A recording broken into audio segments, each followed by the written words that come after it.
Hi guys, welcome back to Hollywood Mechanic. Today we're going to be talking about time versus miles. What's harder on your car?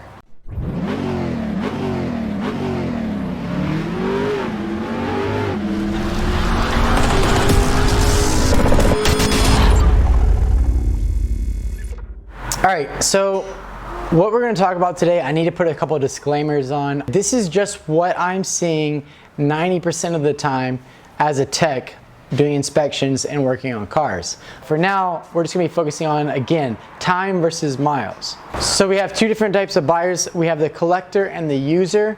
The collector is buying a car that's very rare, usually like sub 1,000 in production numbers, or tied to a special person or an event that make it very rare. Obviously, miles are much worse for the car than time, because as the car gets older, value goes up. As the miles go up, the value goes down. There's no substitute for that in this case. What we're talking about is the user, someone that wants to buy a car so that way they can enjoy it, even if it's just a little bit, but keep the cost of ownership down. So clients call me all the time like, Micah, I found this gem, it's very rare, it's been driven by this old lady. Like every car I ever hear a client buy has been driven by an old lady. I'm gonna give you an example. I have a client that brought me a 2012 Ferrari FF and it had a 7-year maintenance plan attached to it. So he told me, hey, I have all these service records from Ferrari. It's been immaculately maintained. I just, now that it's out of that service period, want to make sure that I'm keeping it up to date.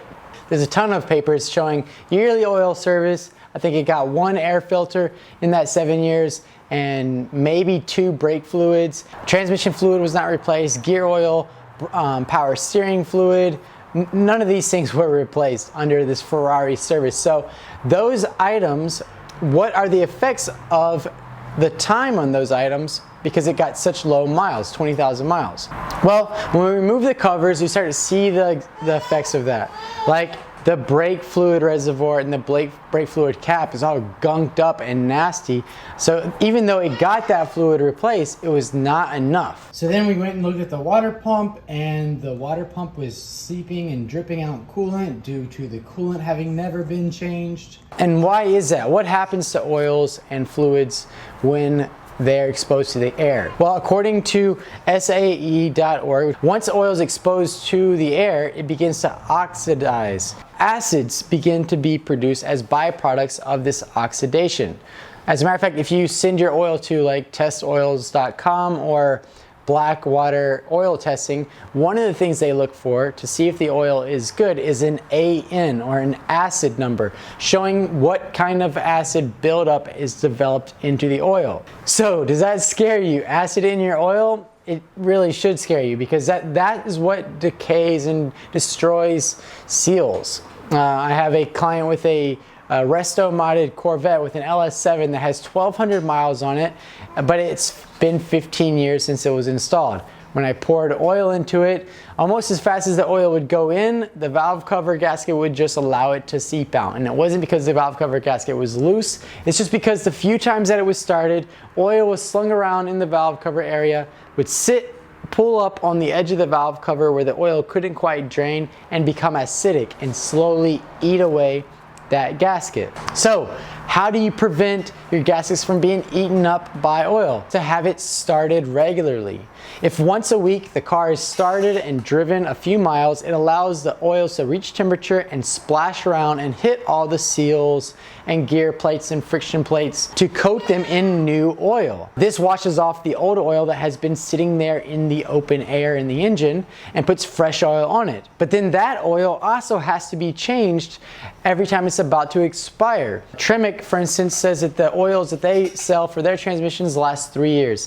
DCT fluid, Motul claims, only lasts 5 years. So if these oils are sitting in the car, even if it hasn't been driven for 5 years, that fluid is no longer performing the job that it needed to do, and it's also beginning to make more rapid the deterioration of seals and surfaces that it comes into contact with. Now, I know what you're thinking. You're gonna say, hey Micah, you know what? I'm just gonna buy the car, drive it for a year, and then sell it. I'm really not so concerned about all the maintenance. Let me tell you, you might want to be concerned. By putting it off, you are decreasing the value of your car. a 2011 BMW 3 Series with 120,000 miles. Whether it has service records or not really isn't going to change the value of the car. But these cars, if you have receipts for every service you've done, you're talking a difference in $10, $20, $50, or $100,000 on your resale.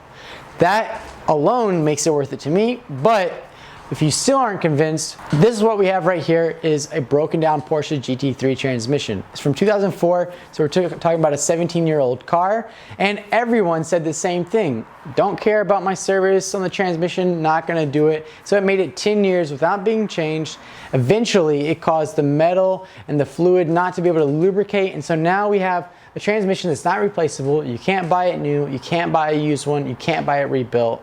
It's irreplaceable, and the only option for this client was to spend $30,000 to replace a damaged pinion, ring gear, roller bearings, all the seals. And even then, all these gears, I mean, if you'd waited any longer, they could have been destroyed as well. So this is extremely important for you using the car or reselling the car. All right, so we've talked a lot about time, but we haven't even talked about high mileage vehicles.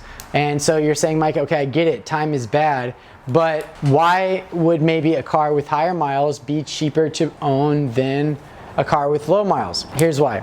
All those service items that we've been talking about, it's a higher chance that they were performed. Let's take a look at a 30-year-old V12 Mercedes. All right, so here we've got a 1992 600 SEL. It's a V12 from Mercedes. It's a huge monster of a motor, but it's got 137,000 miles.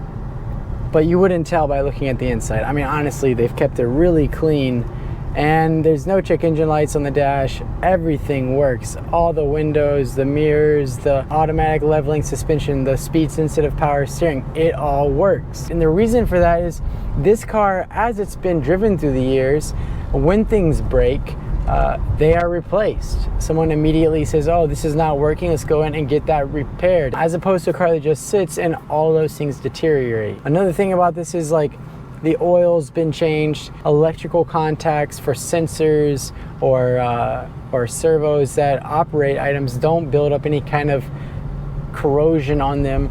So as you can see, like, everything was working on that car. But last year, a client brought me a 91 Bentley Turbo R. It's a turbocharged V8, a smaller motor than this V12, a little less complicated, but it had been sitting for, I believe he said 10 to 15 years. It only had 32,000 miles, and he paid $6,000 for the car. And I told him at the time, hey, for $8,000, you can buy a running version of this car with around 100,000 miles, but he insisted he wanted to have a low miles car. So we began to do repairs on it. Coolant level sensor, coolant reservoir, radiator, 2 belts, harmonic balancer dampener had spun, was no longer balancing the engine, distributor belt, one of the distributor rotors was rusted, spark plug wires fell apart trying to take them off, so obviously we did plugs, wires, distributor rotor cap. All 4 window motor regulators had broken rubber pieces in it. The trunk lid latch mechanism collapsed. We went through 3 fuel pumps, 1 fuel pump strain, fuel filter, fuel tank strainer, hydraulic pressure reservoirs for the brake system, hydraulic pressure reservoirs for the active shocks. The dash failed on it after driving for a little bit. The cam sensor had been chewed through with rats. The ambient air temperature sensor had wire damage from rats. The transmission's kickdown cable had damage from rats. The ignition key had lost a pin that would let the car know the key was in, so it wouldn't go into drive because it thought the key was out. Power seat didn't work. Everything on the car started to fail. And the reason for that is corrosion on sensors, having never moved in their position, caused them, once they were moving, to start building up gunk and losing contact. Seals that were holding pressure began to leak because they were old.